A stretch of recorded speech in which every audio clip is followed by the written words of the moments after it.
Looks like we're up to 40 participants now.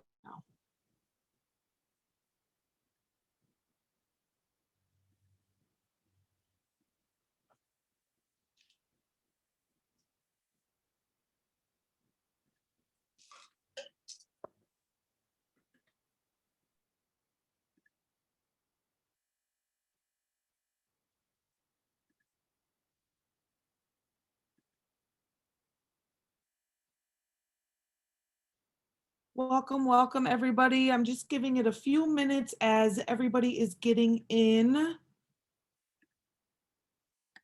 to get started.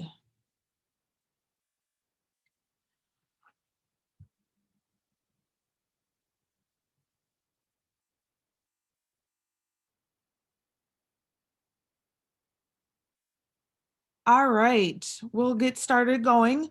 Well, welcome everyone and welcome to the Accessing ASD Services and Supports in Minnesota.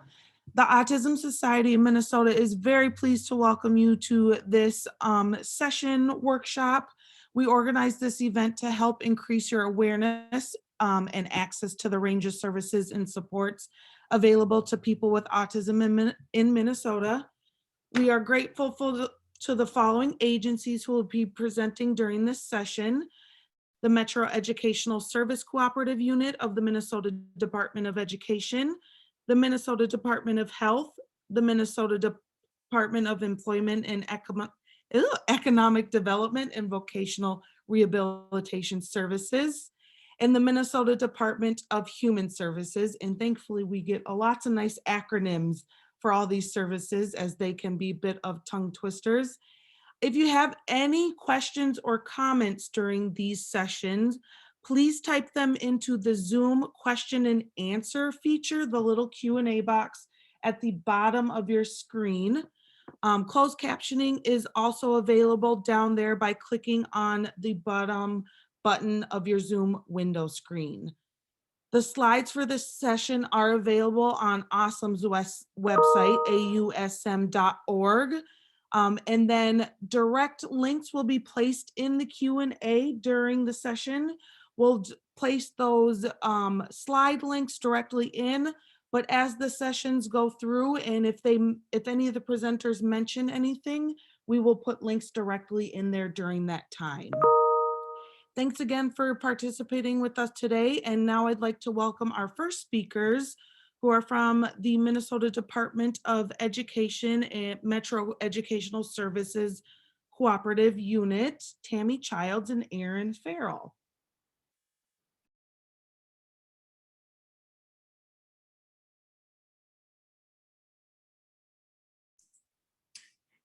Yes, good afternoon, everybody. My name is Tammy Childs, and I work with Metro ECSU, and we work cooperatively with the Minnesota Department of Education. Today, Aaron Farrell wasn't able to join us, so I'm going to be doing this little talk myself, but I'm here to talk about educational services and supports in Minnesota.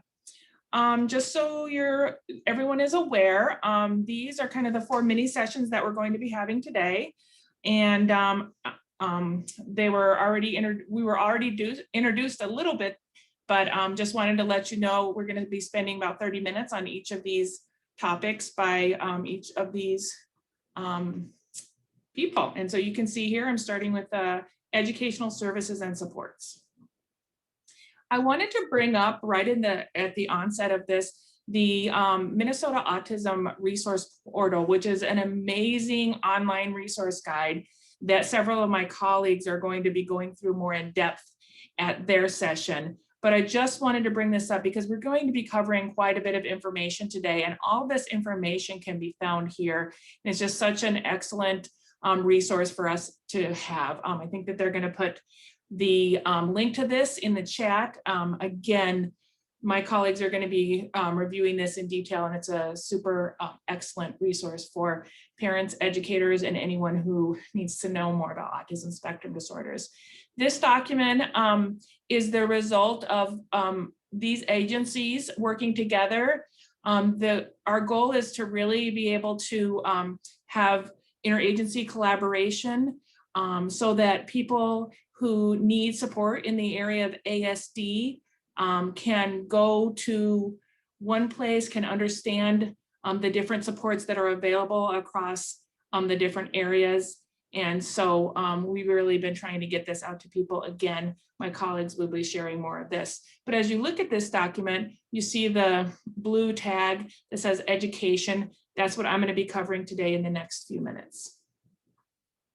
So what I'm going to be talking about is how and when you want to seek help for a child who you suspect has ASD or characteristics similar to ASD. I'm going to be talking you through that process, as well as what special education services look like in the schools, what services are available, and some examples of some individualized services so you can get a sense of what it really looks like. I'm going to be providing you some resources for providers, educators, and parents. And I just want to remind you that all of what I'm going to be talking about is under on the Minnesota Autism Resource Portal. Click on interventions and services and click on education specifically for this information. Topics that I'm going to be talking about today: early childhood, educational eligibility determination versus a medical diagnosis, educational supports, transition planning, post-secondary education, and then some resources on education advocacy and cultural education resources. So to start, I just want to make it clear that educational services are free to all students who qualify. They don't require a medical diagnosis in the area of ASD. Services typically start within 30 to 45 days of evaluation. And these services look different for early childhood kids versus school age kids. But if you are looking to seek out services through an evaluation, birth through 5, there's a Help Me Grow Minnesota website that first and foremost will link you with your school district to request an evaluation. So that's how you, the main way that people can access an evaluation or start the process. There's also early childhood family education that can be accessed through the school district. If you have a child over the age of 5, so anywhere from kindergarten on, you're going to want to contact your local school district directly if you're looking to talk to someone and kind of get the process started. So just want to share a little bit about when parents or providers should be thinking about seeking help for their child or for the student. If you have any developmental or behavioral concerns regarding the child, there are many resources out there, including the Help Me Grow website that has resources. You're able to review developmental milestones and kind of compare that to what your child is doing. And you're able to also reach out and talk to, again, the people at Help Me Grow to kind of determine whether or not you want to kind of start this process of looking at an evaluation. So again, 2 ways that you can start the process of looking at special education services for your child is to either contact Help Me Grow or contact the school district directly. A few more things about Help Me Grow. As I mentioned, they contact the families they connect the family with local school districts to initiate an evaluation and intervention services starting from birth. Again, there's a lot of information in there, and it's designed for parents and caregivers. They have a section for grandparents and professionals as well. So this is when you go toward the initiating an evaluation and intervention service, again, free for all families. And Help Me Grow Minnesota really encourages people to contact them about if there are any concerns about your child's development, and they're glad to help and talk to you about that. So the services that are provided at no cost through the school district start at birth and go through age 21. Before students enter kindergarten, it's called early childhood special education that a student would need to qualify for. They would conduct an evaluation of the developmental areas of concern. And then if the student did qualify, provide individualized special education services. Once a student starts starts at the kindergarten age, again, it's the same type of thing. An evaluation would be conducted, looking at the areas of identified need. And if the student did qualify, they would receive individualized special ed services and potentially related services, and then have an IEP team and a case manager on that team. So here's an example of how it looks. Birth to 3, students will potentially have an IFSP, Individual Family Service Plan, if the student qualifies, and from 3 to 5, the student would have an Individualized Education Program, IEP, and that is what's in place at the school age level as well. And the services that are provided at the birth through 3 are provided more in the natural environment, and include helping parents learn how to interact and help their child, including assistive technology, hearing, vision, occupational therapy, speech, those type of things, depending on the child's needs. And then for 3 to 5, the services are usually provided in a preschool or community setting.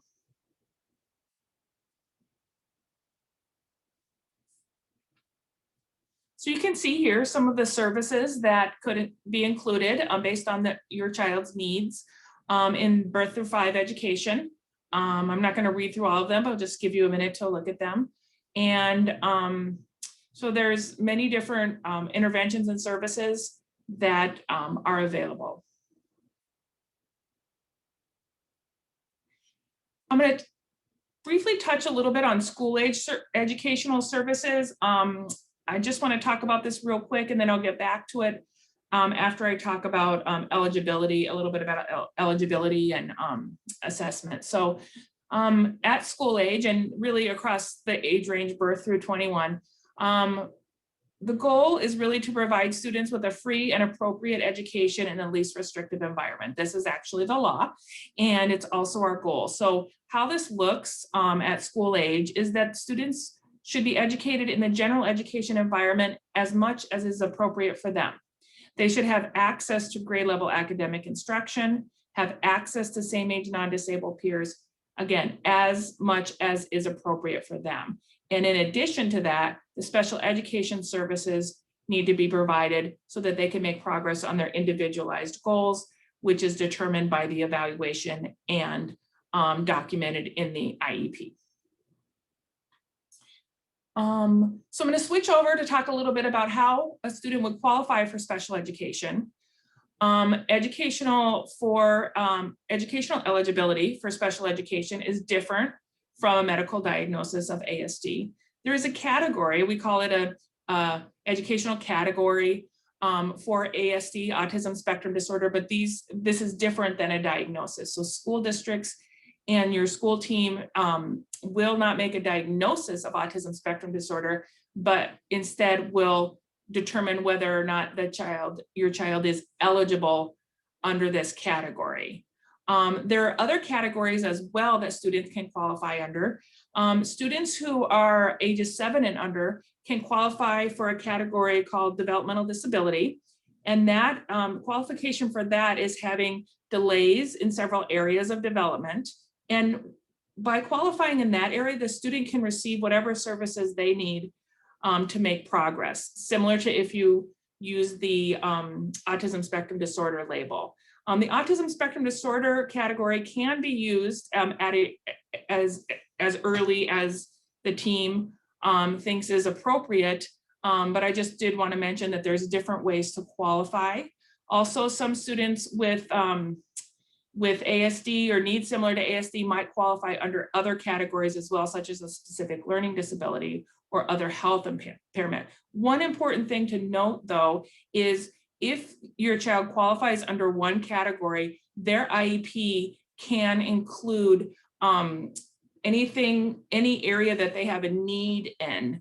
They don't have to qualify. For example, if your child qualifies for ASD and has reading needs, that can be included on the IEP without having another category of specific learning disability. That'd be kind of a common example. Just to really quickly talk about the difference between the educational eligibility for ASD versus a medical diagnosis. Again, educational eligibility is not a diagnosis. It is a set of criteria that is set out in Minnesota rule. It's similar to what you would see in the DSM or the ICD, which are the manuals that those outside the school that are providing a medical diagnosis would use. So the set of criteria is similar, but not the same. The educational team may not require, we're not allowed to require that a student or a family go out and get a medical diagnosis before we will evaluate them. So you don't have to have that to get started with services. Also, just because a child has a medical diagnosis of autism doesn't mean that they will necessarily qualify for special education. I'm going to talk a little bit about that. And the educational team is required to conduct their own evaluation, and they can take into consideration the medical diagnosis. The way in which the main difference between these two is for a student to meet the educational eligibility of ASD, they must have needs that are demonstrated within the educational environment.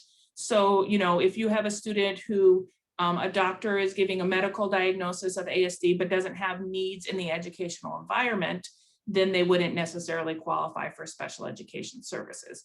As we all know, most students with ASD do have needs within the educational environment, but this can come up. There's also the possibility of a student with autism spectrum disorder not needing to be in special education and maybe have a 504 plan or accommodations.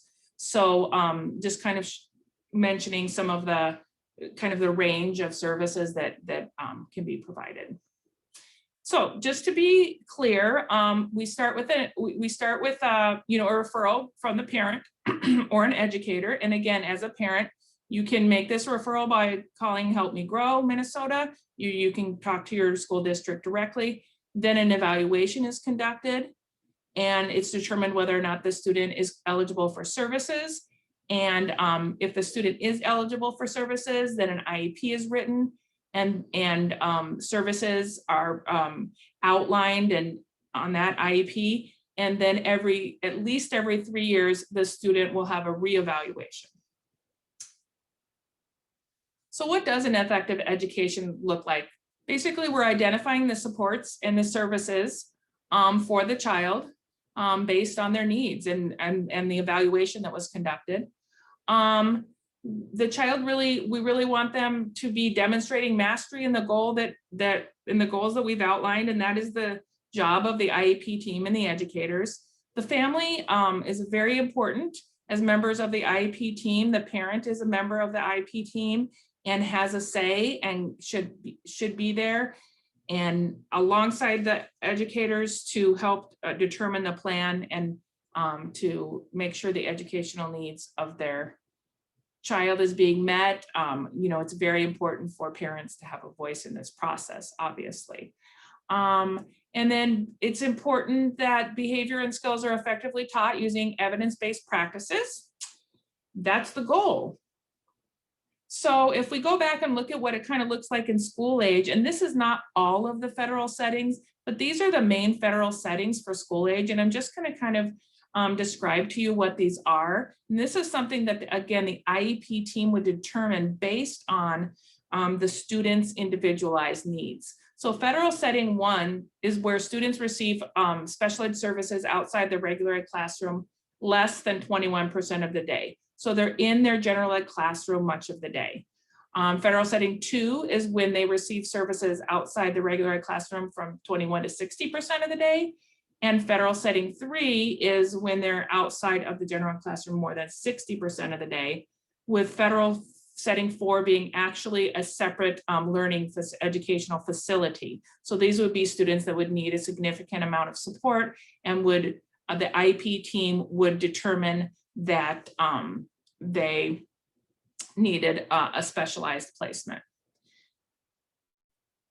Just an example of what these could look like. So these are just examples of what IEP teams have decided for example, a federal setting 1 student. So this student is provided accommodations in the general ed classroom with same age peers. They're getting a little bit, less than 21% of their time of instruction in a separate room rather than other than general education. So this might be a small group in a special education room. It might be speech language services, that type of thing. And then the special ed teacher consults with the general education teacher so that the general ed teacher is able to make those accommodations in the classroom. For a student who'd be more at a federal setting 2 level, they'd receive some of their instruction in the general ed classroom, including accommodations and special ed teacher consult. And then they'd be provided special ed services, more services, academic, social, and related services in a resource type setting potentially, or a separate room than the general education. Students, we sometimes for federal setting 3 call these classrooms a center-based classroom, which is basically a special education classroom that is provides that additional structure and support that a student would need. So therefore they're in that classroom versus a general ed classroom more than 60% of the day. A student certainly should and can likely attend general education activities based on their individual needs. And then again, the federal setting 4 is even more structured and supportive environment for students with more significant needs. Again, I want to mention that this setting is determined by the IEP team for the student with the least restrictive environment in mind, meaning the student should be able to be with general ed peers as much as is appropriate for them. So I wanted to talk a minute about the role of the educator beyond the classroom. So if we do have educators here today, I think it's really exciting that my colleagues are going to be providing some information on other supports that families that are available to families. I think it's really important in education that we know about these supports so that we can connect families with these supports, with support groups, advocacy organizations. Really want to work to promote effective collaboration and partnership across educators, providers, and professionals, and help families determine if their child needs collaborative services. So one of my goals is to help educators know how to do this so that we're not kind of just in our own silo. I am going to tell you a little bit about secondary transition planning. And I think that this is really, really important. And the goal of this, the purpose of this is to start looking at where students are going in life and to start preparing for that as early as possible. And I would say potentially even earlier than grade 9. It's never too early to start looking at transition. But the law is that during grade 9, the student will have a transition evaluation. And what that looks like is looking at, where the student is going and where they're at in terms of, future education, job training, employment, and community living. And this evaluation is really the first step of the process for preparing students for life after high school. So this is actually on the portal as well. This may include additional IEP members not in the school district, and we're going to have some of those people talking later here today. So I think it's important for educators to know too that that's something that we need to think about, to bring in additional IEP members for the transition evaluation when appropriate. And the assessment results, just like your initial assessment and your reevaluations, will be documented in an evaluation report. And then those should be used to actually develop the IEP. So then the team is working on goals that are related to the student's life after high school. Just some tips here to make a list of your educational providers, their role, their contact information. absolutely gonna want to be very familiar and have a good relationship with your IEP case manager, any related service providers, occupational therapy, speech therapy, speech language. And depending on the district, sometimes the social worker has a big role and can provide a lot of support in terms of resources and connecting with other services. Just advising to create a binder. You're going to be getting a lot of paperwork from the school in terms of evaluations, IEPs, those type of things. So if you have a place where you can put them, then you will know where they are. I did want to mention the Minnesota Autism Resource Portal. It really does have all of these things in there. And I think, again, it can be overwhelming for us to just be talking at you, but I'm super excited about having this, this tool. It's just amazing. A few more resources I wanted to mention for transition planning and post-secondary education. Here are some resources. And again, these are in the portal and also on my presentation. You can click on these links and find more information about transition planning and post-secondary education.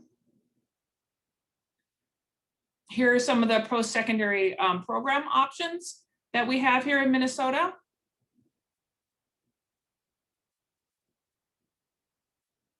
Wanted to spend just a minute talking about, the importance of schools and families being able to work together to best meet a student's needs. And there are a lot of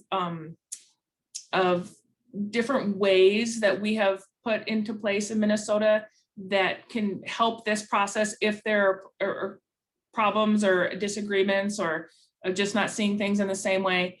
So you can see those here. You will get your procedural safeguards as a parent every time you get any documentation from the school, but there are avenues within Minnesota Department of Education and to not only kind of work, figure out the difficulties working with the schools, but they have programs that will help have they have mediation and they have all sorts of things that are helpful to kind of get you and the school district back on track to meeting the students' needs.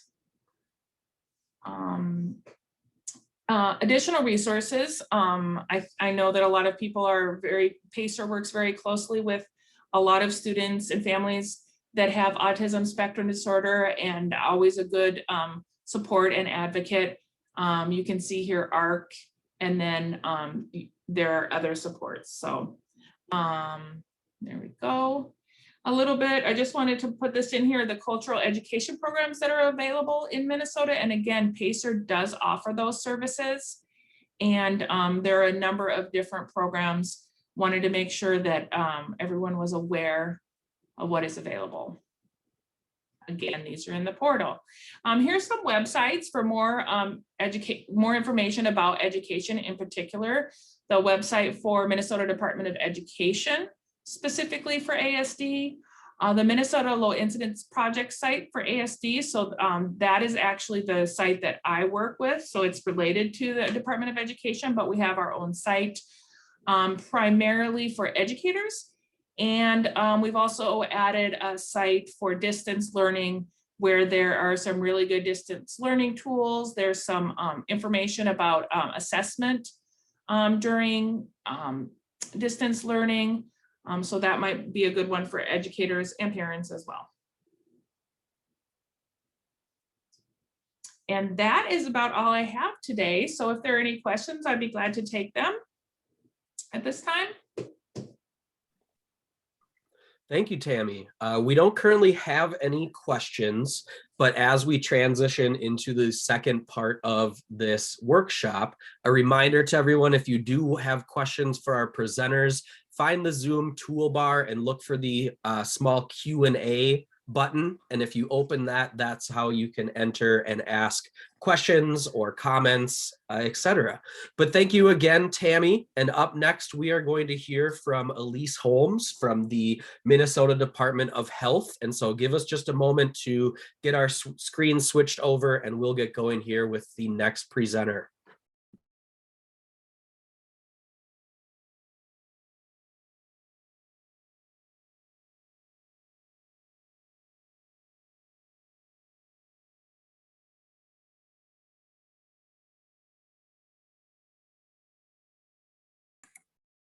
All right, is everyone able to see the slides? Maybe one of my panelists can let me know. Yes, we're looking good.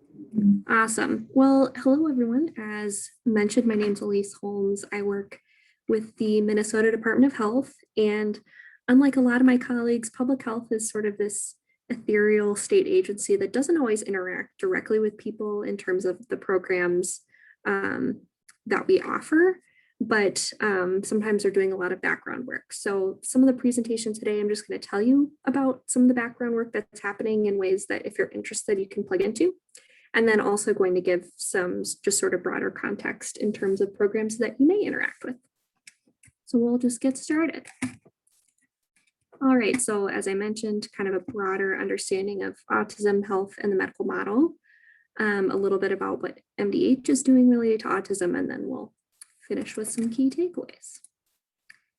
So starting off here, kind of an overview of autism and public health. I know a lot of this will probably be review for a lot of you, but I just wanted to kind of go through it really quickly just to make sure that we're kind of on the same page, coming from the same kind of groundwork, and then we can move forward. Awesome. So some different models of disability. This may, again, maybe new to some of you, maybe something you've seen a lot, but models are narratives, ways of thinking are helpful to kind of look into, you know, the way that we understand the world and the stories that we may be kind of telling about certain things like disability. So here are a couple different models that people may explicitly hold in terms of their understanding of disability. They sort of go chronologically, but we do see evidence of each of these currently. So we have a spiritual model that kind of talks about disability being associated with potentially someone's actions having caused it or the actions of their family, and that person then sort of depends upon mercy of others. An industrial model that really focuses on the sort of value of a person is their ability to work, and therefore if people with disabilities are not able to work, then they are undervalued. The medical model, which again I would say is probably one of the most common at this point in time, and certainly within healthcare and public health settings, really sort of hinges on this desire for optimized health and leaning into the technical expertise of people that could potentially cure or fix the so-called problems that people may have so that they would have optimized health, whatever that may mean, and whoever determines what optimized health means. And then we have what is the social model, and it's what I would say a lot of advocates, a lot of people in the public health space are really sort of trying to push into and lean into, which is that all humans have inherent dignity and rights, that there's differences within people, but it's these environmental factors that make society inaccessible. So that's kind of where, you know, we talk about the personal characteristics or differences that we may have, including, you know, differences, all sorts of differences that we may have, and then the environment, and based off of those things, we may get to disability. So in terms of how we would define autism specifically, these are things, again, are probably pretty familiar to folks on the phone. Those two key factors around social interaction, communication, restricted but repetitive behaviors or interests. Those come, you know, pulled mostly right out of the DSM, which is how a lot of how we're going to really define a medical diagnosis. And then there's a couple of icons here over on the right too that I know are things that Awesome has pulled together. If you go to their website, they have a really great page about just sort of what is autism, describing all of those different characteristics that may show up. So highly recommend people check that out. So based off of all we know around autism, then what is the role of health and healthcare providers? And again, trying to get out of that medical model, we would start with our role isn't to necessarily fix something that's broken. So if we were to think more in that social model, it's around accessibility. So how do people get what they need to be healthy? And so we'll start with routine healthcare. Again, for autistic folks and their families, for anyone, getting routine healthcare can be really important. These are things like, you know, your basic office visits, getting in if you have a broken arm or an ear infection. All of those different things are really important parts of maintaining our health. So accessibility is a really important piece of that, making sure that the sort of planning is in place that anyone can access these things. Another important piece is kind of the differences between getting access to medical, dental, and mental health care. Those are all things that, again, many of us need, and often a lot of people on the spectrum need some more specific types of. So one example is we know folks with intellectual and developmental disabilities are more likely to have low vision. So making sure that we have access to folks that make those sorts of eye exams accessible, that you don't need to communicate verbally to indicate the results of your eye exam. So those are some aspects of routine healthcare. The other piece is just having knowledgeable and equipped providers that know how to work with a more neurodiverse population, know how to work with a family. And so these are all things that, you know, MDH works on, and we'll talk a little bit more specifically about what that actually looks like. And then supports and therapies. So this is, you know, outside of routine healthcare, we have those specific services, supports, and therapies that would be helpful for autistic children, adults, whoever. And the goal, again, of these therapies is having skills, supports in place so people can live happy, safe, and self-directed lives in their communities. And there's all sorts of different things that may be helpful. And again, as Tammy mentioned, some of these supports and therapies are going to be available within a school setting. Some of these are available within a healthcare setting. All of these can be helpful for those depending on their individual needs. So as we'll talk about, pursuing both educational and medical pathways can help get you to many of these supports and therapies up here. So we have those specific areas of communication, sensory and motor skills and behaviors. And then we also want to bring up different things around co-occurring conditions. So as I mentioned, you know, there's this potential increased likelihood of vision loss or low vision. For some folks, we may also see increase in things like seizures, sleep disturbances, need for some, you know, GI services. So all of these are things that, again, you can work with whoever your local provider is to sort of individualize what someone needs to live this sort of happy, healthy, self-directed life. As Tammy mentioned, and I know our folks at DEED are going to go into much more detail on, is transition. And one of the aspects of transition is transition of healthcare. So going from pediatric to adult healthcare can be a tricky time for anyone, but certainly for those with disabilities, and certainly for those that have multiple specialists. If you've got, you know, a pediatric neurologist, and you've got to move to an adult neurologist. Any other specialties, any other services that you may be receiving. So we know that that requires a lot of coordination to move across, you know, all of those systems, come up with new procedures, get new providers. And then also we've had some experiences that adult providers are just a little less comfortable with intellectual and developmental disabilities overall. Again, this is not always the case, but generally some of these things, especially developmental disabilities, are seen as a childhood thing. But of course, we know people grow up and become adults. So I know a lot of people are just really want to stay with that pediatric provider because they're trusted. They helped maybe get the diagnosis that you have. And so, you know, again, as we'll talk a little bit later, MDH does work quite a bit on this piece, especially around transitioning from pediatric to adult healthcare. So back to what MDH does.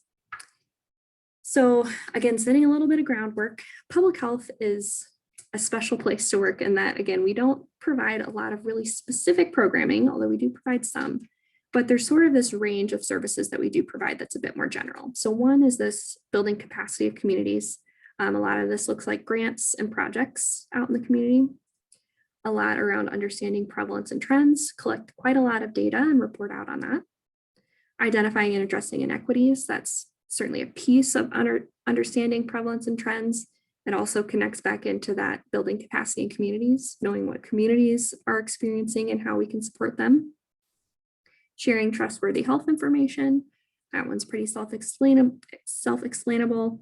And then preventing and addressing harm. Again, this is a piece that we try to monitor, that we hear from communities about things that are happening so that we can address them. And then convening and collaborating with partners, like we are doing right now. So a little bit about Mdh programs specific to children and youth. I will open up that this is my area of expertise. While I've done a little bit into the adult realm, the vast majority of my work is children and youth. So the piece that I work on most specifically is around promoting screening, and we'll really dive into that in the next couple of slides. One of the greatest opportunities that you have in the state of Minnesota for screening is the follow along program. And again, we'll dive into that a little bit more in a minute. Another area that we do is facilitate collaboration. So like all of the folks on this call, we're in an autism interagency group. It's a number of different state agencies like Department of Ed, Health, Economic Development. Oh goodness, I know I'm leaving people out. DHS, of course. So we've got a number of different state agencies that come together, try and work on specific issues or things that we can potentially coordinate and work on together. So that's one area that we facilitate collaboration. We are also do quite a lot with our clinical partners in terms of coordination and collaboration. So one was, as I mentioned, the transition projects. We do quite a bit of quality improvement projects with various clinics to try and improve sort of standard means of transitioning folks from pediatric to adult settings.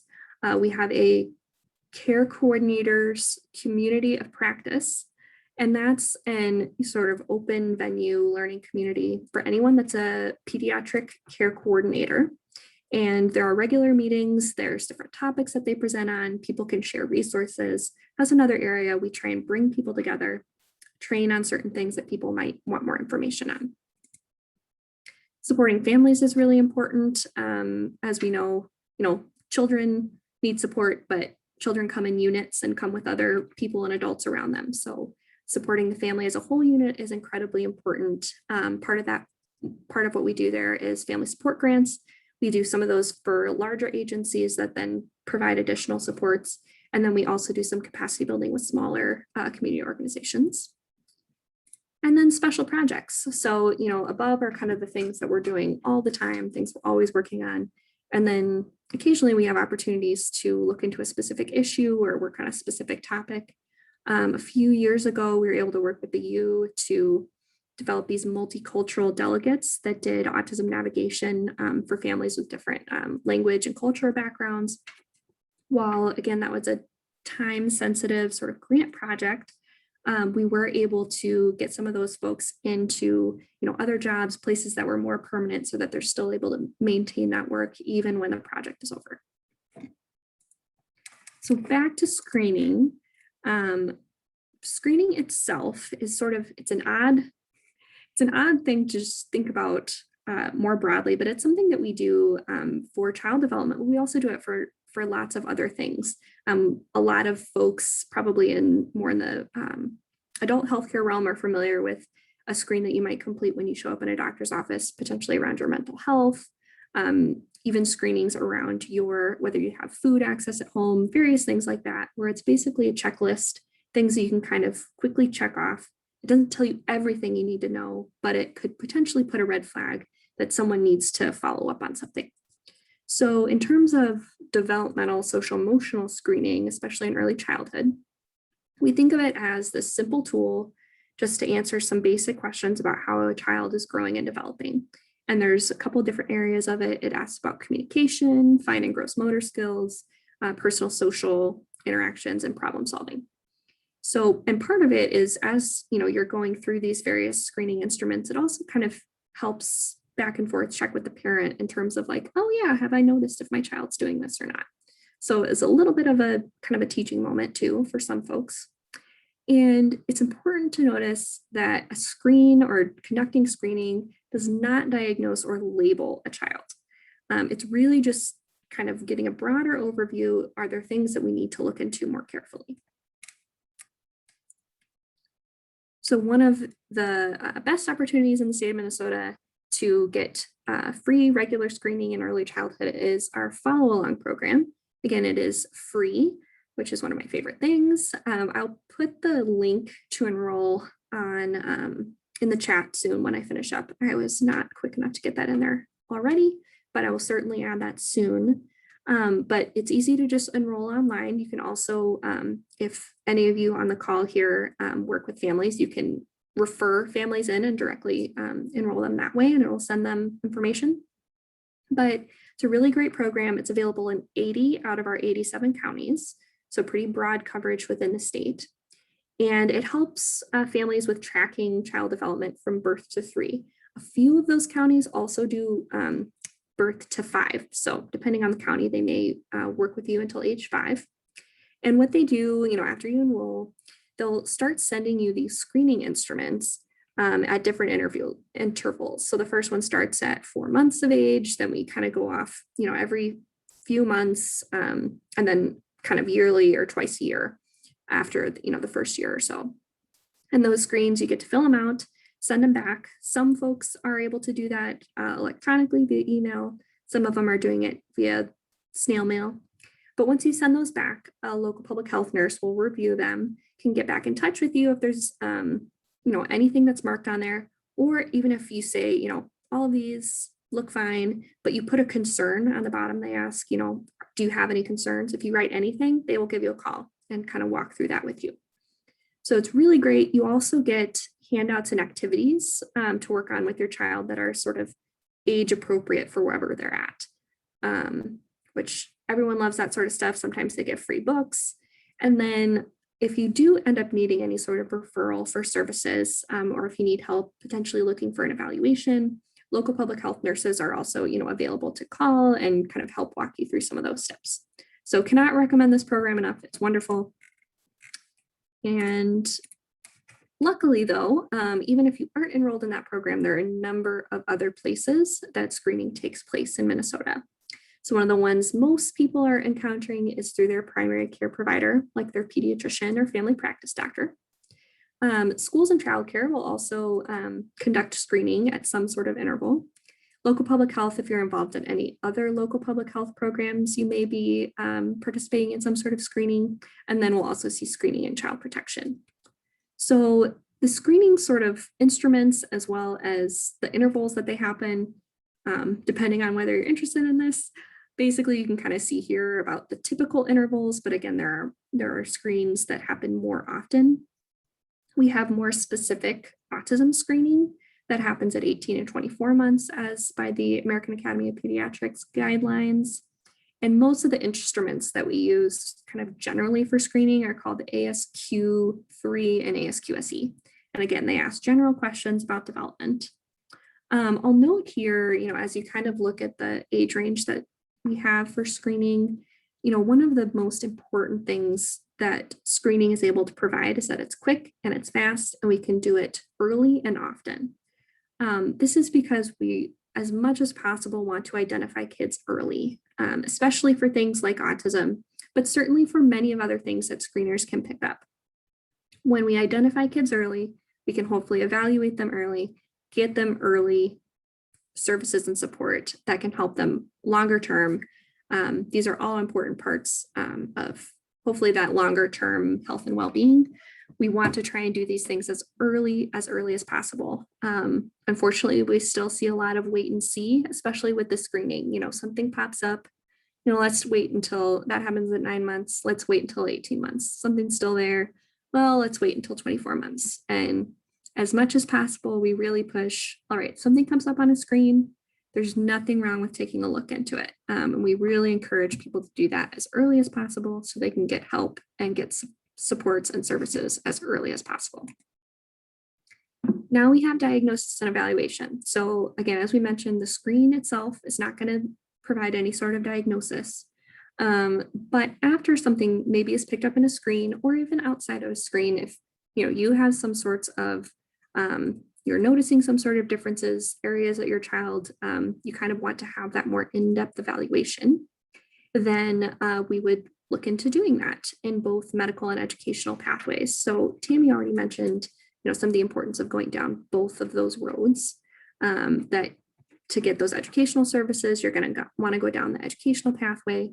To get medical services or to qualify for a number of the different county services, then you're going to want to go down that diagnostic or medical pathway. And we just really encourage people to just go down both. That's sort of that's the general recommendation that we give everyone. In terms of who provides a medical diagnosis, This is a tough question because actually a number of medical providers can provide a diagnosis. Typically, we see them from licensed clinical psychologists, but again, it can happen from someone like a psychiatrist, from other sort of clinical medical folks. So that's, again, where it's important to potentially bring something up if you have that concern, most likely with your primary care provider, like a pediatrician, a family practice doctor that you would see for routine care, and then ask about, I have this concern, I would like a referral for a diagnostic evaluation.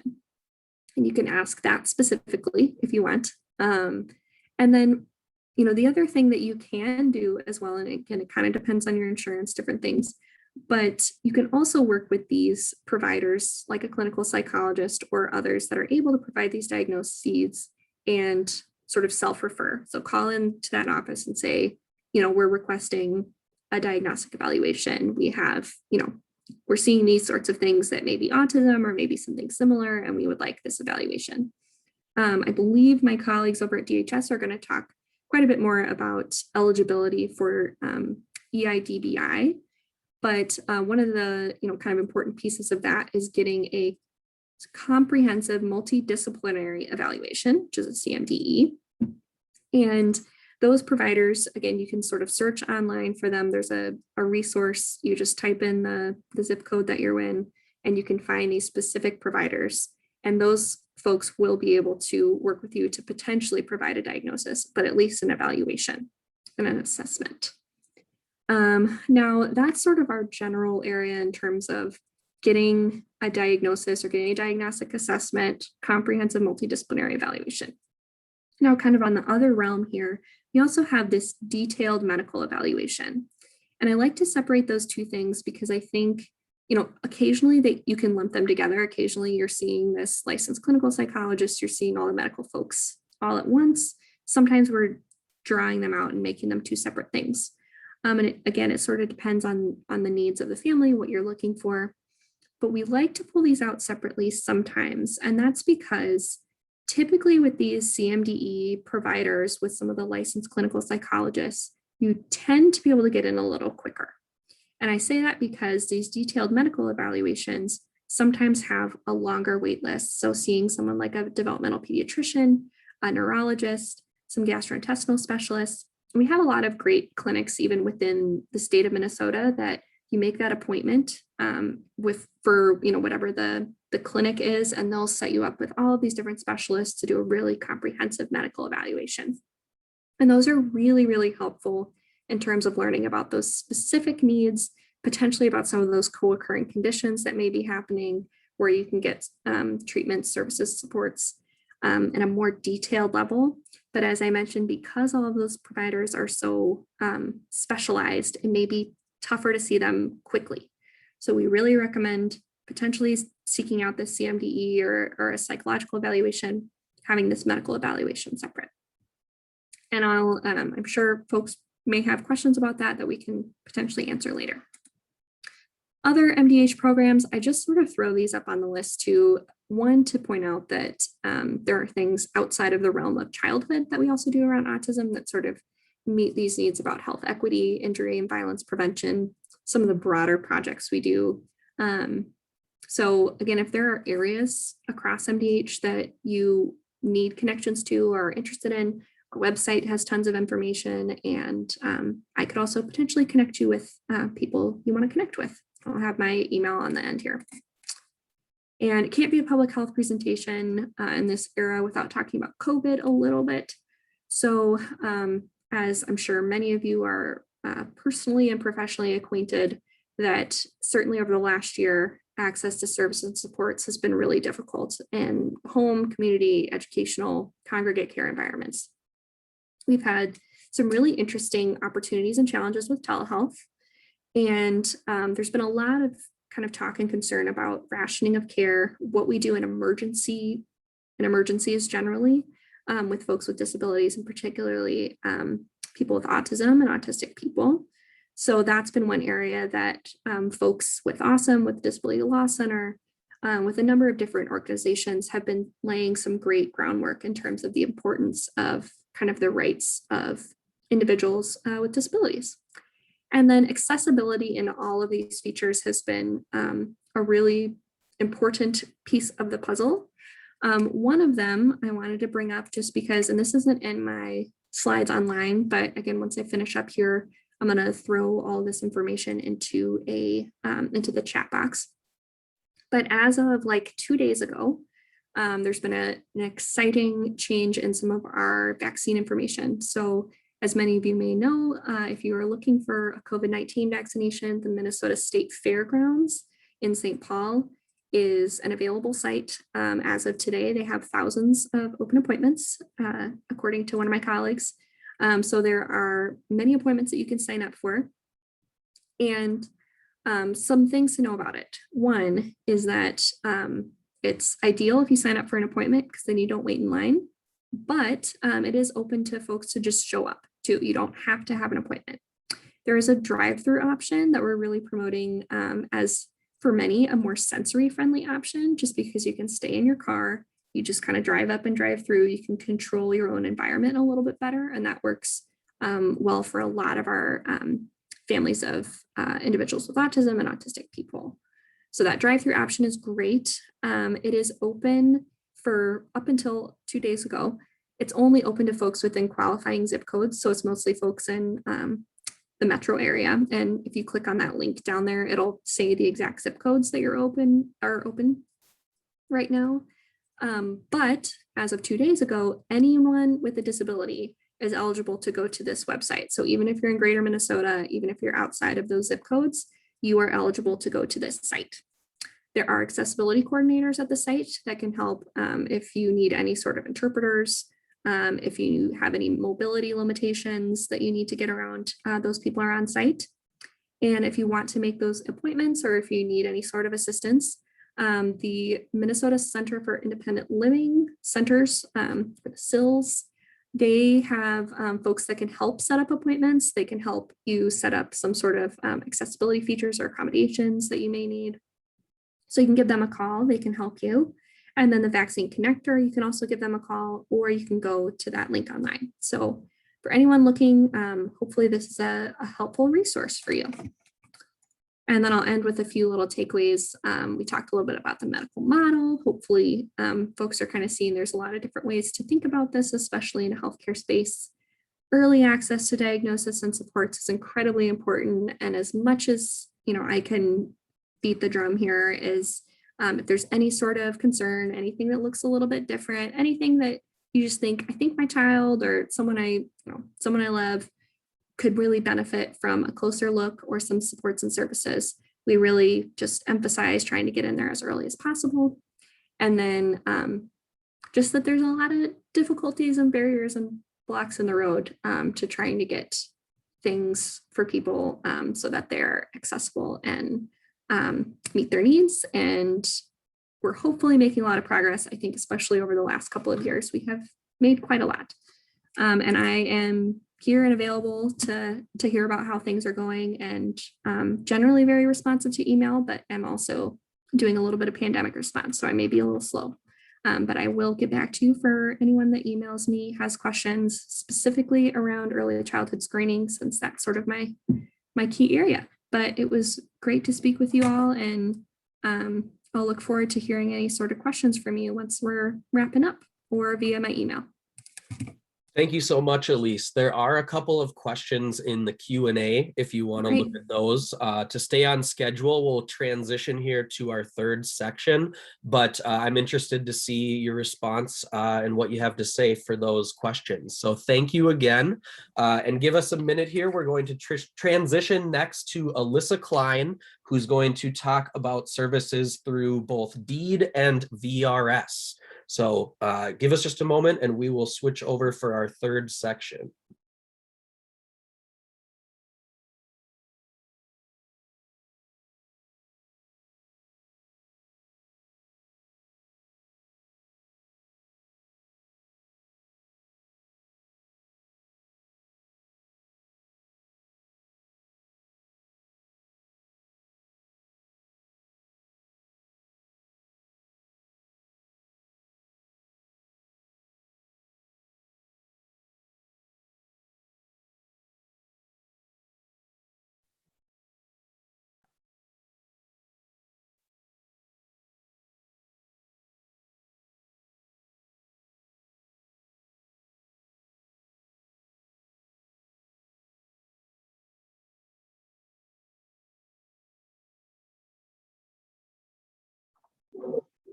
Okay.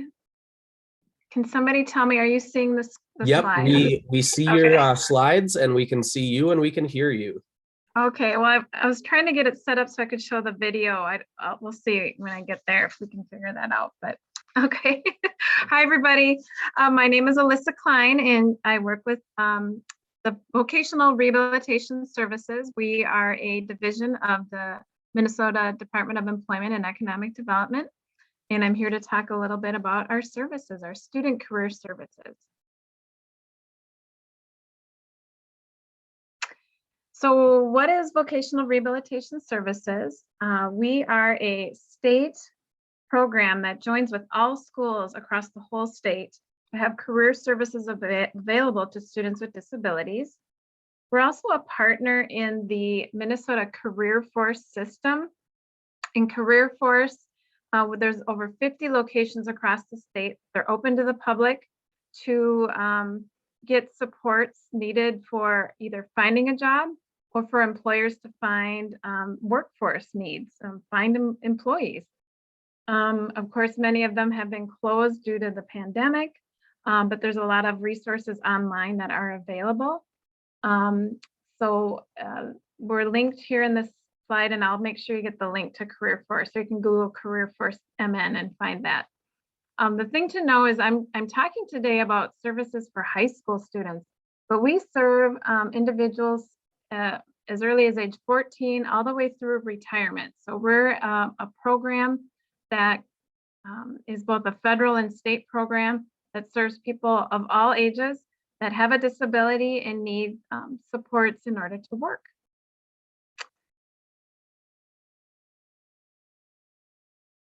Okay, so talking about our VRS student career services, who are they for? We serve students who have either an IEP, an individualized education program, so they are in special education, but they don't have to be in special education. They may have a 504 plan or accommodations plan with the school, or a student may not have any sort of formalized plan with the school, but they do have a diagnosis of a disability. So we're able to serve anyone with a disability. So if there isn't an IEP or 504 plan, we just need a record of some sort from a mental health or medical provider. And these services that are listed on here are kind of the core services that we provide in collaboration with high schools. So job exploration is everything, thinking about, who am I, what are my interests, and what do I want to do after high school, and thinking about careers. So being able to explore those ideas. Work experience, which is really one of the most key aspects of what we provide. There's research that shows one of the top activities that shows that a student will be successful after high school is that they've had paid employment while they're in high school. So that's really an important thing of what we provide, again, in collaboration with schools. We help students explore training and education options for after high school. So that could be a 2-year or 4-year college. It also could be things like apprenticeship or military or short-term training programs. So helping students really, again, look at their career interests and then look at the sort of training that's involved so they can make good decisions about their future. We also provide workplace readiness training, which that's really about learning, first of all, like how can you do your own independent job search and learning about how to fill out job applications or do job interviews, get a resume in place, but also things that are important skills to have on the job. So how do I learn how to be on a team? What are some communication skills I could work on? What are, organizational skills? And what are maybe some independent living skills that are going to help me to be successful in the future? And then lastly is self-advocacy training. So that's really around understanding rights and responsibilities, but also about learning about your disability, how it impacts you, And most importantly, how to ask for what you need, whether it be in school or on the job or in the community. So I do have a video that I want to play, and let's see if I can figure out how to do this. And I don't know if my partners here can help. I'm going to stop sharing. I'm going to pull up the video. And I'm also going to put the link once the video starts. I'll put the link in the chat to it.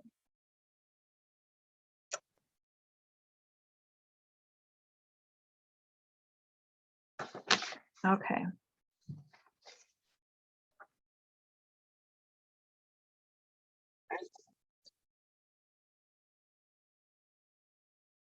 Okay, so.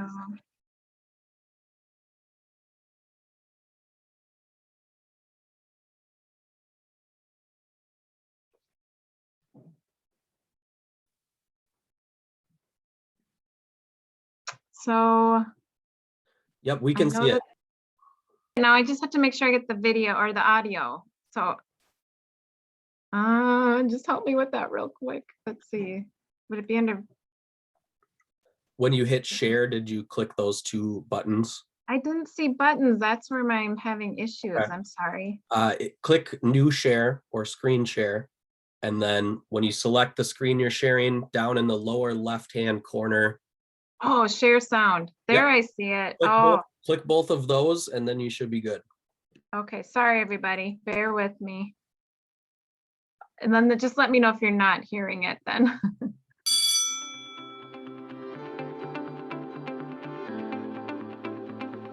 Meet Jordan. Hi there. I'm excited to be busy earning money and getting hands-on experience at an animal shelter, which is related to the job I've been dreaming about ever since I was little, being a veterinary technician. Jordan, alongside thousands of other Minnesota high schoolers, would never have had this opportunity to earn money trying out jobs if it weren't for the VRS Student Career Service. It just cut out, unfortunately. It was. And who need extra support to be successful at school or work. VRS partners with high schools to arrange for or provide any of the following 5 services at no charge to students. First up, we have job exploration. What have you always wanted to do? Even if you have no idea, this is where you'll find out your interests and strengths and narrow down a list of your favorite jobs. Now that you have a list of your favorite jobs, maybe you would like to try something out through a work experience. Whether you want to become a vet tech, welder, mechanic, or nurse, you will have the resources and support you need to pursue your career goals. This can also lead to paid jobs where you can earn money to save for a car or college, or just have cash to pay for what is important to you. Not sure how to get a job? Good news! Work Readiness training is also available. Here you'll learn the basic tools and how-tos to find and keep a job. What if you need additional training to get that job? Training or college exploration can help you take the next steps for the job you want. Options include community, technical, and four-year colleges, certificate and apprenticeship programs, and more. Lastly, we have Self-Advocacy Training. This service will teach you how to make decisions, voice what is important to you, and speak up for what you need.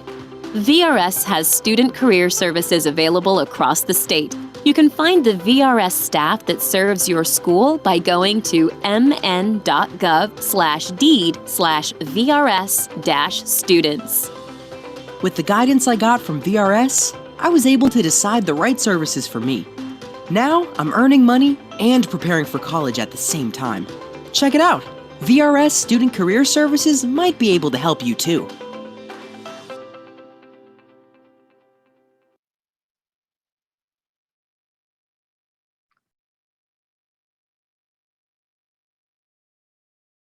Okay.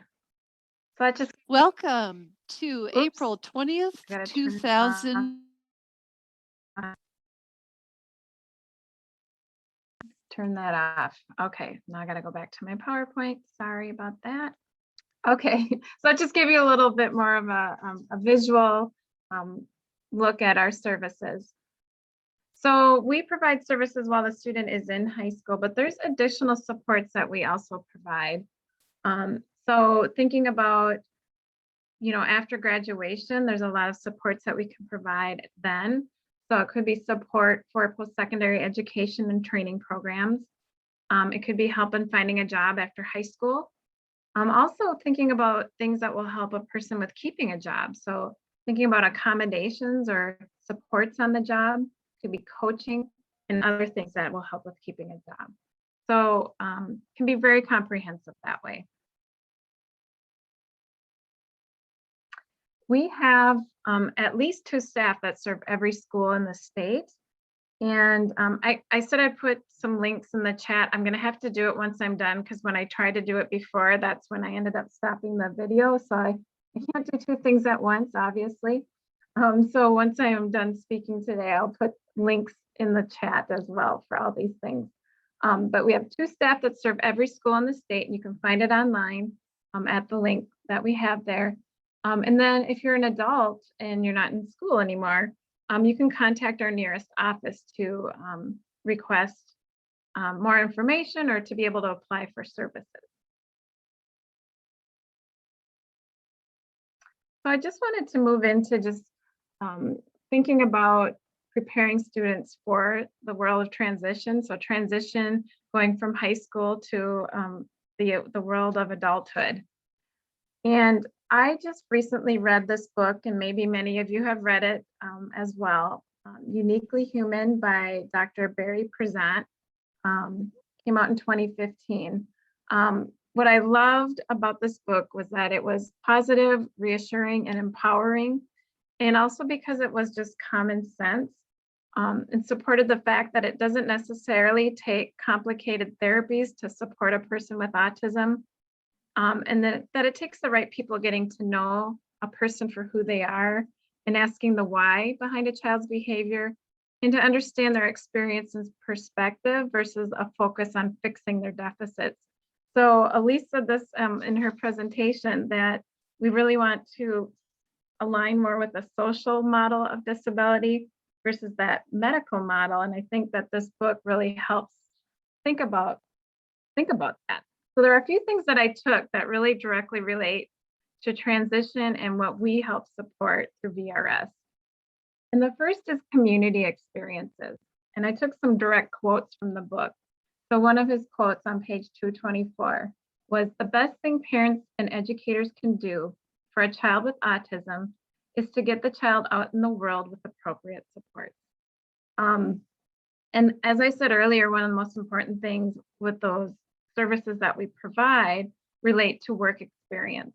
And so, talking about how we can help students maybe with a continuum of work experiences, maybe it's just getting some initial experiences like a job shadow where you just go into a business and see another worker, somebody that you might be interested in, maybe getting a tour. It could be getting a mentor, somebody that is an employee of a business that is willing to mentor and talk about what it's like to work in a certain job. And then of course that direct work experience. So we help students with either short-term experiences where they get to try out a job, and we also help students with getting an actual job in the community while where an employer pays their wages. So again, we have that continuum of supports, and I think working as a team, if the student does have an IEP team, working together to talk about how we can support those experiences is so crucial. The next thing that I got from the book is social and emotional learning. So his quote was, "Children and all human beings learn more readily when they are happy." There really is a big movement happening across the country with looking at how schools can support social and emotional learning. So that's another link I have on here to an organization called CASTLE. They have a lot of resources related to that. But some specific things to be thinking about are things like helping young people with building self-expression and self-esteem, instilling happiness, having positive experiences, healthy relationships, and increasing self-awareness and the ability to self-regulate. I think at times what I have seen is sometimes there's an overemphasis on academic achievement over some of these things. And that's not to say academic achievement isn't important.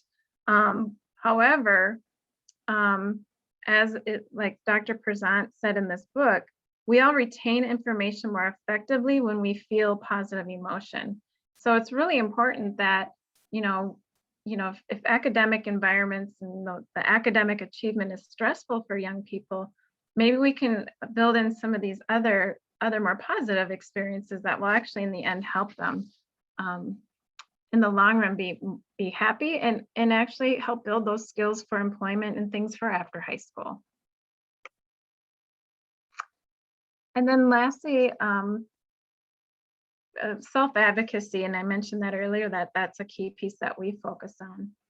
And the quote from the book is, "It's helpful to think of disclosure not as a verdict, but as a process, one that varies for each individual and family, not an instantaneous revelation, but a discussion that transpires over weeks, months, or even years." So I think, again, that's all about every young person with a disability. It's not so much focusing on what they can't do, but focusing on things, as it says here, in a 4-step process, helping them be aware of their strengths, most importantly, helping them, number 2, develop a list of those strengths and their challenges, to be aware, where do I struggle? We all have things we struggle with. And it's important to still understand those things. And then, without judging, comparing their strengths with those of potential role models, friends, and loved ones. And then introducing the label of autism to summarize their experience and disability. I think it's still really important, for students to understand, their disability. And I added a number 5 in there, that once you can understand that, the most important thing is helping them to learn to advocate for what they need. So you can't advocate for yourself if you don't know some of those things that might be more challenging, but to put in the perspective of, but because of that, this is what I need. And again, that's something that we can help with, again, as part of that IEP team, along with the school, to help young people explore that. And again, it can be something that we do over time together.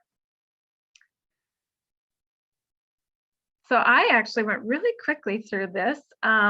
And so if there are any questions, I'm happy to answer them. I do have my email address, and I will put things in the chat in terms of links to our site and some of the other things that I shared. But if there are some questions, I'd be happy to answer them now. I think that I got done pretty quickly. Yeah, there is one that came in, Alyssa, and feel free to add others if you have them. I can read it to you quick. Since Autism Works closed, how is VRS handling or referring out ASD adult clients 20s, 30s, and older? Oh, yes. So VRS, we have contracts with community employment service providers. We actually have contracts with over 150 providers across the state. So Autism Works was a provider agency that we had a contract with. It is unfortunate that they went out of business, but we have many other providers that we do work with. Some of the staff that work for Autism Works went to some of the other agencies too. So, our staff know, what our role is when a person that we're supporting is going to be working with an employment provider. We talk about informed choice, which means we're going to tell you who the options are in the area. And we're going to recommend those that we think understand autism and would help meet a person's needs based on what we know about a person we're serving. So there's a lot of options out there. And that's what we'll talk to everyone we serve about when it comes to a time for working with an employment service agency. Mm-hmm. One more that came in. Does an autistic individual need to be on SSI or other supports in order to qualify for VRS services? That's a good question. So no, you do not need to be on a public benefit like SSI or Social Security Disability. A number of people we serve do have those public benefits. And if you do have those, we help young people and the adults we serve understand how working will impact those benefits, because I know that's a fear for a lot of people. I don't know if I want to go to work. I don't want to impact those benefits. So we have a lot of resources that we can use to help you understand that and make those decisions. But it's not a requirement in order to work with our agency. As I said earlier, for students in high school, it's pretty simple to get started with our program. A student just needs to be in a school between the ages of 14 and 21. And we just need to verify that a student has a disability, and then we can start with some of those real basic services that I mentioned. Well, thank you. Actually, we have one more. When it comes to autism and other co-occurring conditions, whether that's related to physical health, mental health, etc., could you speak a little bit to how programs maybe would help individuals that have more than one diagnosis that impacts them? Yeah, I can speak for our agency, Vocational Rehabilitation Services. When we work with individuals, we want to understand, any sort of disability impacts that a person has, and many people do have co-occurring disabilities, and so that isn't so uncommon. And the main thing is to, every person, just like this book, we're all uniquely human. We all have, things, our strengths. We all have certain things that are challenges, and for us, it's just understanding what are those, things that might be impacting you, and how can we help you as an individual plan. And it's oftentimes, if you have other people that are supporting you, whether it be family members, whether it's a medical or a mental health professional or medical staff. And when a student's in school, absolutely, there's school staff. We work a lot with county case managers. When we can all come together as a team to provide more of that wraparound service for a young person, or if it's an adult, that's ideal. So it's really about, again, understanding, if there is more than one disability, it's just understanding how that's impacting you and helping you create a good employment plan based on that. And then one more. The question is, if a person attends an ASD center, are they still eligible for VRS? Or another way to think about it would be, are there things that make you ineligible for VRS? No, I mean, we work with students or young people that might attend a center. I'm aware of some of those programs. So no, I mean, it wouldn't matter what kind of programming a young person is in. They don't have to be in a school setting, or an adult. They don't have to be in school at all. It's really a matter of, do you have a disability, and does that disability impact you in planning for or obtaining or keeping a job, or is it likely to? That's what we look at. So it's not a matter of, what kind of program or school program you're in. Excellent. Well, thank you, Alyssa. We will transition to our last section, but after you get settled back in, do check in again with the Q&A, as there's a chance others may answer questions or ask questions as well. So thank you. And then with our fourth section, we are going to hear from the Department of Human Services, both Nicole Burning and Kim Hicks. So Nicole and Kim, welcome, and take it away.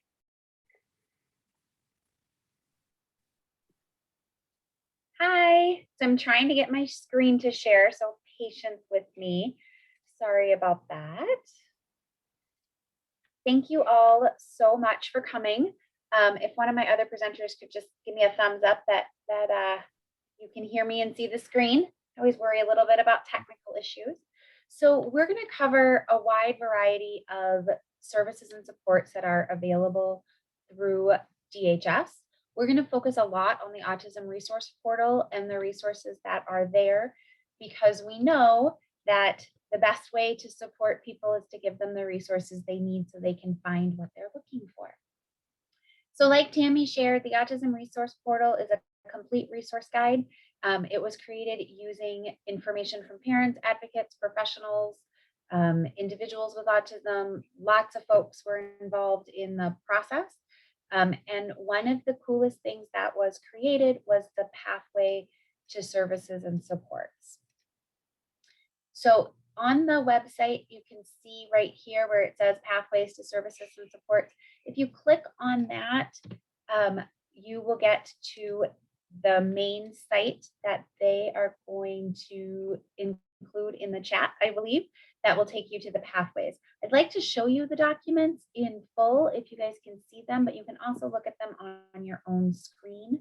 I'm going to try to unshare for just a second and jump to the website so you can see those as well. So we'll kind of skirt through them if it'll work. I'm gonna try.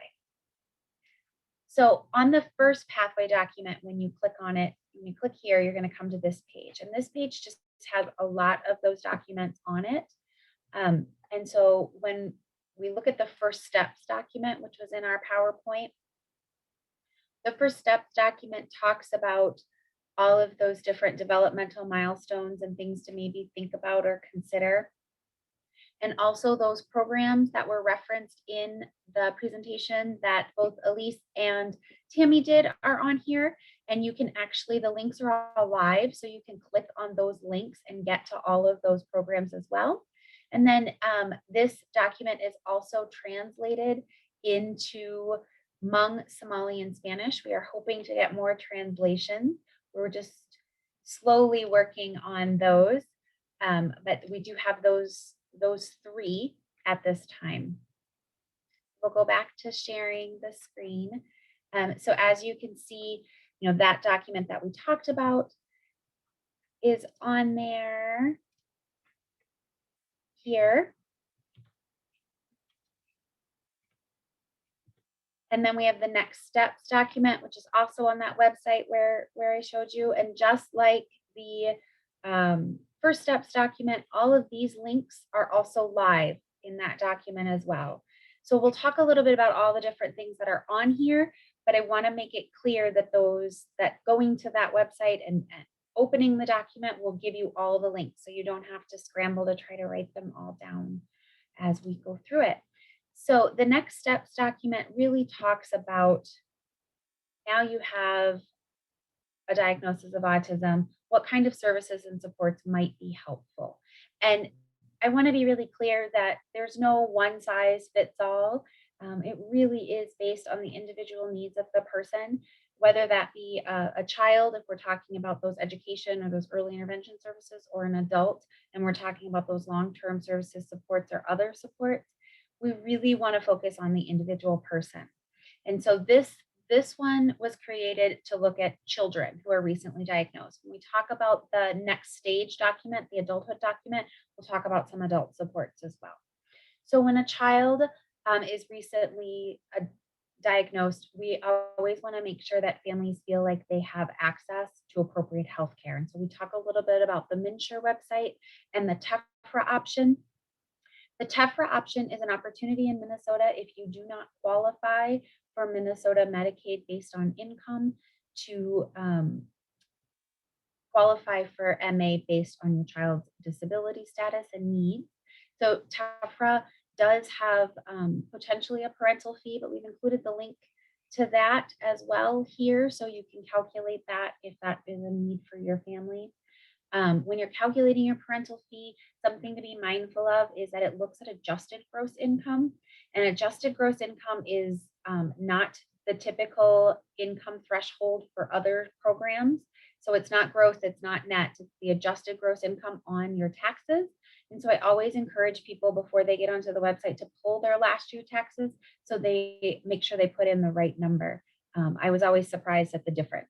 So I want to just point that out. A lot of times we have parents ask, but how do I get other supports in the home? And so that's the MnChoices assessment and getting a support plan for that to look at those other supports and services that may be helpful. So all of these links are live. Nicole, my colleague, is going to talk a little bit more about EIDBI specifically in her section, so I won't go into depth of that. But we do also have the live links for Family Voices. Awesome, who is kind enough to put on this presentation today. We so appreciate their collaboration, and we want to make sure that families, get connected with Awesome as soon as they want to. So their link is live here as well. There's also the link to the portal where we list support groups that we know are going on. We have regional ones, specific community ones, a variety. If you know of a group that we are missing, please, please, please let us know that we're missing it. We would love to address it. There's also, Nicole's going to talk a little bit about some of the videos that are on the website, but the link to those is here as well. And then also ARC and PACER as two other organizations that families may want to connect with. And then this is an opportunity provided through the state. If you are wanting to learn more about autism, we have the ASD Strategies and Action subscription that is free and available to any Minnesotan who is interested just by emailing that email there. If you want to learn more about the training to see if it would be appropriate, you can click on it. You can take 10 hours or you can take 40 hours or anything in between. So that document is there. And then on the back of that document, or the second page, if you're looking online, is a sheet to help you keep track of who you're calling, just simply because we know that that can be hard to keep track of everything. So this was kind of created to help guide and support and print and take notes on if appropriate. Next document we're going to talk about is the next stage document. So that's the pathway to transition in long-term services and supports. And I want to be clear, it's called the pathway to transition, but it really does cover a wide variety of adult supports and services. So it talks about post-secondary education and planning, if that is something that you are interested in.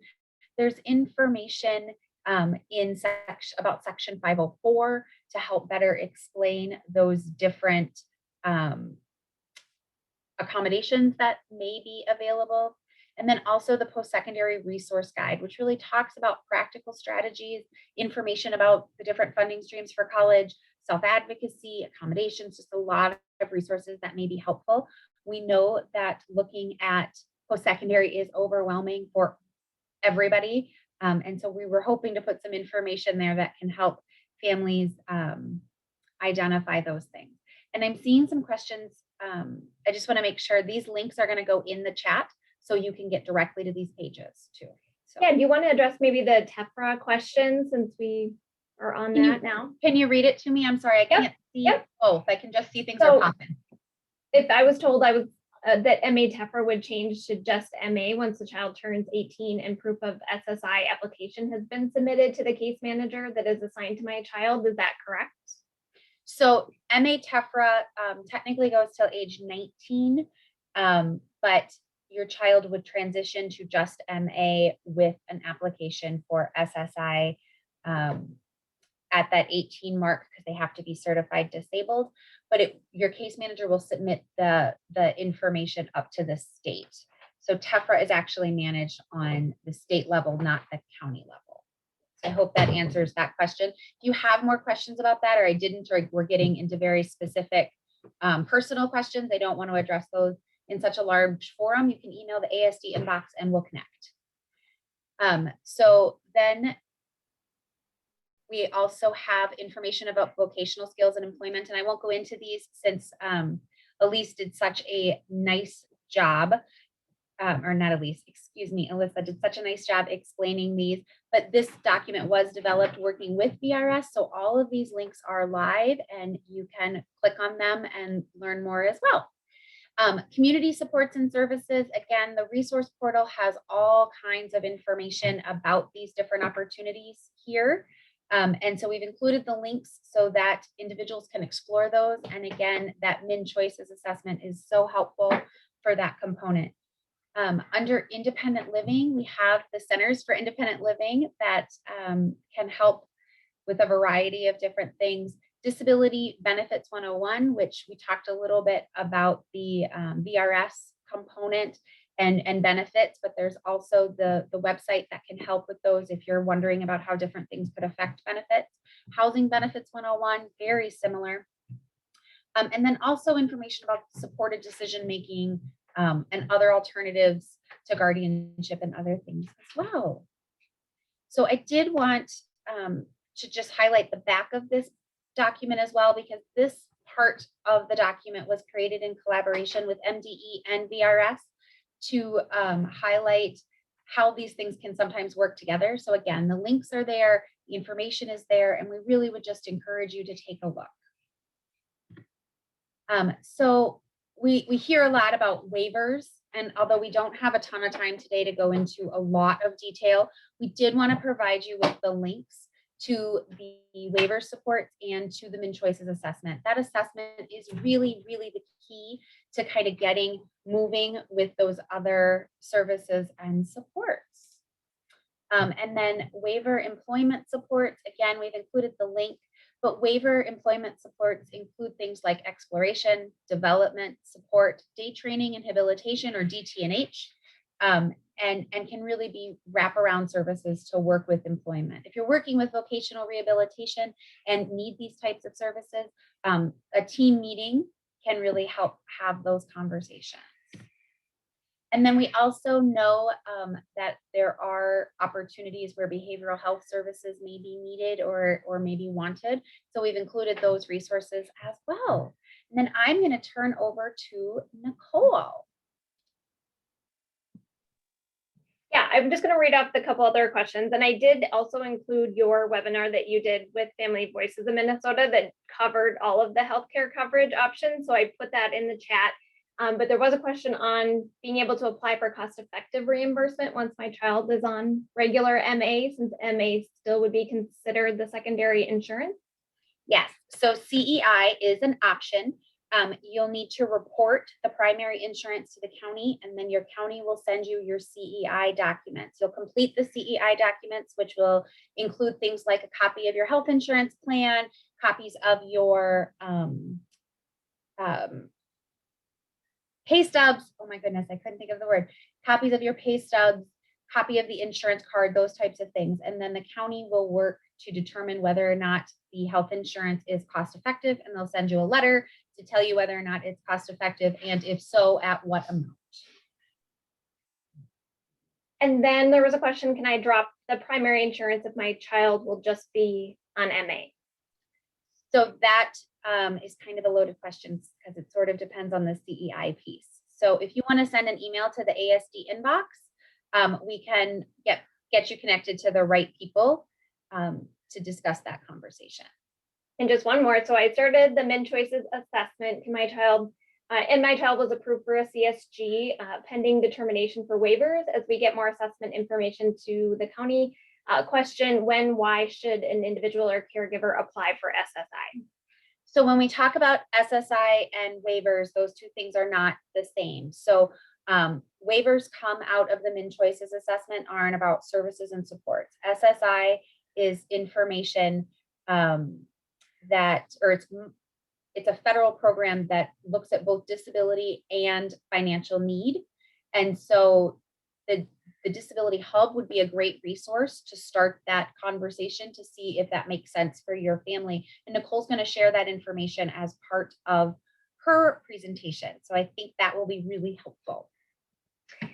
Yeah, so I just wanted to walk through, I know we included the link for the website, but just to kind of orient everybody to some of the features on the website, because if you are, have a new question or you're running into a situation, this does include all of the information that was covered today and across all the state agencies, as well as a lot of our community partners as well. So you can see right here on the homepage, we have our COVID-19 resources and on front and center there. And again, those include a lot of different things from the different state agencies. So everything from mental health and crisis services and state agency specific resources. A lot of these are specific to individuals with disabilities.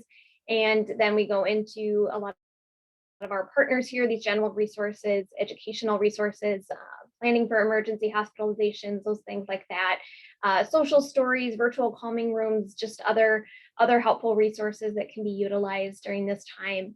And you'll also see under the latest news, this changes often as we have events that are occurring that might be relevant to the autism community. So we have, coming up in the month of April, a lot of exciting events. And we also have, if we launch any new resources, we have a new tool that helps any case manager, family, anyone that's looking for services and supports in that early intervention, so the 0 to 21 range, be able to kind of walk through that tool and find the right services and supports based on the child's needs. And we also have some online trainings that are available, and we also have a virtual panel of autistic adults coming up next week. And so we encourage you to check that out. So, always be kind of checking back and looking for things like that. As Kim went through, the pathway resources are up here. And this online navigation tool that I just mentioned within the latest news there is available here. And this will take you through, if you go through the beginning, you can look through exactly, what you're intending to look for. So if that might just be some background information and training on autism, it will point you exactly to the part on the portal that is going to cover that information based on what you're looking for. And then we also have a Facebook page. So we encourage you to, like that and follow the Facebook page, because you'll also, see a lot of these resources and supports highlighted there. And it just will help you to kind of stay up to date with any of those events or information as they're happening. And then the last thing up here you'll see is a contact us form. And so this is a great place if you have just a general question that you would like to have answered. If you have a resource, a suggestion to be added to the portal. I mean, we want this to really be very functional for everyone that is utilizing it. And I think that's what's so great about the portal, is that it's, not just for any one group or professional or providers or just, families or autistic adults. It's really supposed to be for everyone, supporting individuals in the community. So we would really, love your input if you have other suggestions and resources, or if there's a technical issue, a broken link or anything like that, feel free to fill that out. But yeah, so this is a great place if you do have any of those kind of more personal questions, or if we need to dive into a little bit more information with you, this is a great place to start. And it goes to us, but we're also able to kind of disseminate that out to who might be able to best answer your question. So if Kim and I aren't able to answer it, we send those to our partners on the presentation today, or anyone else within the state agencies to help answer your question. And then under our different sections here, we have under about autism, you'll find things on the signs and symptoms, screening and identification. And we do really try to include, from early childhood all the way through young adults into adulthood. We know that obviously the experiences are different across the lifespan. So we really do try and make sure that we have resources laid out across the lifespan. We also have a section on co-occurring conditions. So if you're experiencing any of those, might have some helpful information there. We have a data and research page.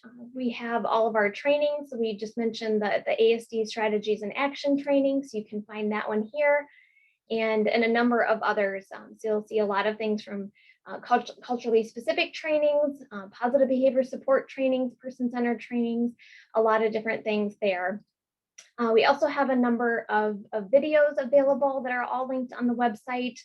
These on the autism spectrum videos highlight families in Minnesota that have gone through the experience of having a diagnosis and accessing services and supports, and they really highlight communities within the African American, Hmong, Latino, Native American, and Somali families that have been through these experiences and can speak to it in their own language. And it just can be really helpful for those families as they're beginning their journey. And we also just have some other additional, podcasts and different resources that we've put together and feature on here. And then the next section is just under basic needs. So we know, any of these other services and supports aren't helpful if you don't have your basic needs met. So anything around accessing that healthcare coverage, economic assistance, any childcare options. And we do really try to go into detail, if you're having a concern, wondering about what your child's rights are at your child care provider, things like that. Really try to include all of that information here so you're not having to kind of Google or wonder if this is a trusted resource that you're looking at. And under intervention and resources, so you'll see a number of our partners here are education, healthcare and wellness, and the transition and employment supports. And then a lot of the DHS resources you'll find here under, like, we'll go into a little bit more on the early intensive developmental and behavioral intervention, or the EIDBI benefit here. And you'll see we also have a new referral tool for that service specifically, which can be really helpful if you're wondering, how do I find a provider in my area? This tool really helps to kind of walk people through calling that provider, locating the provider. And if you are running into any barriers, there is actual kind of troubleshooting suggestions, and then also a referral form that you can complete and fill out, and that will get sent to our team so we can help you connect with a provider. And of course, those other behavioral health services, the waiver, the long-term services and supports, any PCA or home care supports, grants, respite opportunities, how to access a provider, and those long-term services and supports, and then also going into person-centered services, culturally responsive services, case management, care coordination. So a lot of different things that you can kind of dig into there. And then within the supports, looking at the community and recreation support groups, advocacy, the legal, and the different safety resources. So a lot of these are a number of our community partners that you'll find, things like Disability Law Center here. So you'll find hopefully everything that you might be wondering or looking for. And then you can just see our quick links here to a number of our different state agencies and organizations. So that's kind of just a quick high-level overview of the portal. And then I'll ask him I'll stop sharing, and if you could reshare the slides.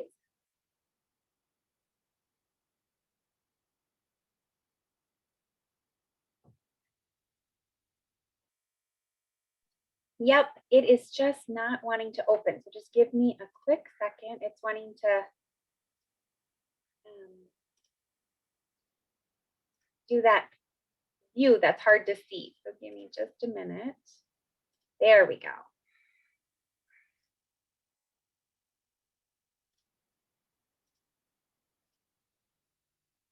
We good? Yes, I think you just want to click through to the EIDBI slide.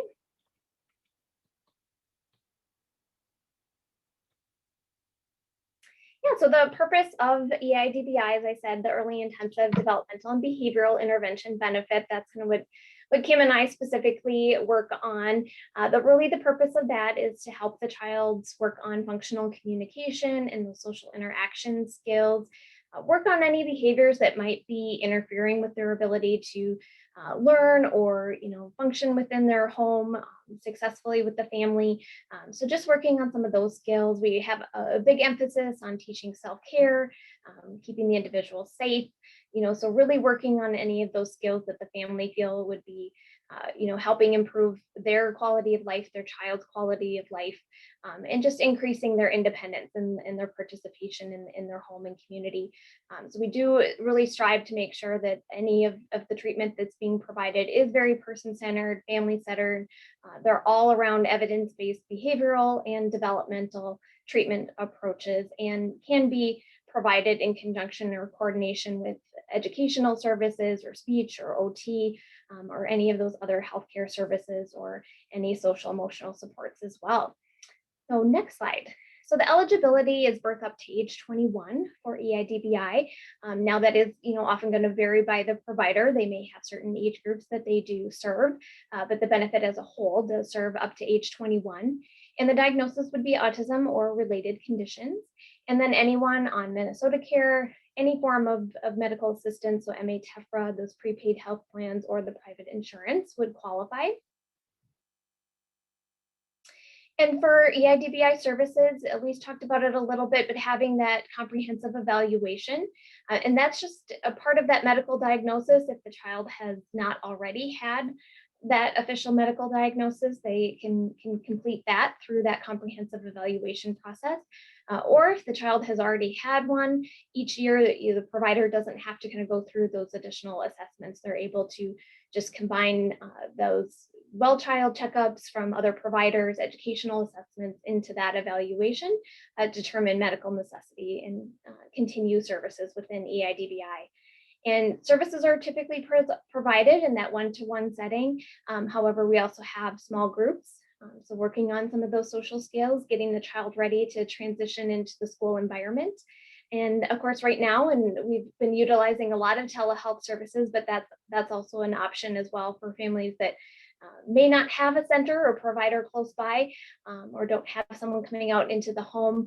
Accessing the supports via telehealth is also an option. And then you're also able to access just the family caregiver training and counseling services. So if your child may not be, in need of the intensive level supports through the intervention, but might need some training or some additional supports for the family. And that could include, training the PCA or the siblings or anyone involved in the child's life could be provided through that. So this is just a high-level overview of the pathway to services from the time of that evaluation, finding an EIDBI provider agency, putting together a treatment plan, having a coordinated care conference with the other individual and professionals in the child's life, and then beginning services. So we talked about the referral tool that you can find on the portal, but this is just that process. We have the link there, but they'll just ask if you've already had that evaluation. If not, then it will take you to a screen in a directory to find and locate that provider, help troubleshoot any of those barriers, and then call to get that evaluation scheduled. We also have embedded within the tool a lot of resources and advocates in connecting to those additional like healthcare coverage supports as well. And then, as I said, if you're still running into barriers, we do have that referral form that you can complete and fill out and send that in. There is also a language block on there. So if you do have a family that might need an interpreter or any assistance with that, and then, that gets sent to our team and we'll help troubleshoot barriers and find a provider. And if you're not able to connect with a provider, then of course we'll try and connect with any other supports or services that may be available or more appropriate than EIDBI. And anybody can make that referral. So it could be as a parent or caregiver directly, case manager, social worker, the medical doctor, any educators or other professionals can make that. If you are making a referral on behalf of the family, we do just ask for that release of information. And then if you want to learn more about EIDBI 101, there is an online training. So if you click on that direct link, it will take you through the EIDBI 101. If you do want a certificate, if you're a provider professional, then you can log in through TrainLink to take that. And this is just highlighting the online navigation tool, but we kind of talked about that with the website. And then the Disability Hub is a really great resource for any of these services and supports that we talked about today, things like housing, employment access, talking about any of these different questions around the healthcare coverage. A hub representative can also help answer any of those questions, and they are available from 8 to 4:30, Monday through Friday. They have a chat option, an email option, a phone call option. So whatever might be, meeting your needs at the time or that you're most comfortable with, you can access that. And they also have a Facebook page as well.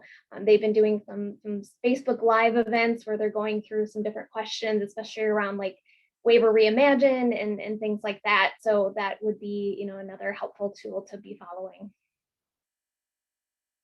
And then we mentioned the ASD strategies and actions. So if anyone is interested in a free subscription, please contact us through that ASD inbox or share this out widely. It's a great resource for anyone in the community just to learn a little bit more about what autism is and how we can be supporting individuals.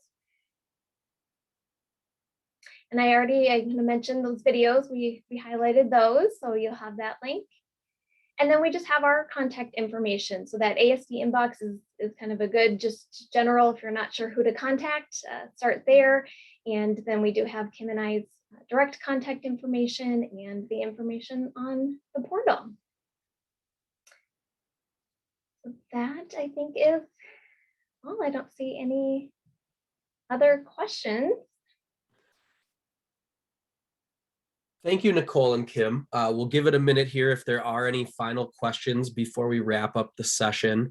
But just a quick reminder, I know some people were asking, but so everyone's aware, we will follow up with an email that will contain a link to a replay of this session. It will also have a link to a website where we will compile all of the slides and links. So give us a day or so to get that all pulled together. But you will be able to access this moving forward. And additionally, it will be available for anyone else that you would like to share it with as well. So just like this session was free, all of the content and etc. will be made available moving forward for those that can benefit from it. So with that, thank you all for the kind words and well wishes. For those of you going on to attend the conference, enjoy, especially tonight's amazing keynote. And for the rest of you, do stay in touch or reach out either to any of the presenters and the agencies that they represent, or the Autism Society of Minnesota. There was one quick question that came in that we can end on, just as far as accessing that Min Choices assessment. Can you repeat a little bit of the basic info of what it is, where to find it, anything that can get people going with connecting with that? Yeah, so the Min Choices assessment it was designed to be the first step in accessing those home and community-based services. And so what'll happen is you'll call your local county or tribal organization and request a Min Choices, and then an assessor will be in touch to schedule that assessment. And right now during COVID, pre-COVID, they were always in person, typically in your home. Post-COVID, things have been a little bit different, so there's some different waivers in place. But the assessment will sit down and go through a variety of questions about your needs, your strengths, what you're looking for, what's gone really well, what's really working, what's really not maybe working as well, and be very person-centered in looking at who are you and how do you function within your community and within your environment. And then from that, it'll kind of generate what services or supports might be helpful and what you may qualify for.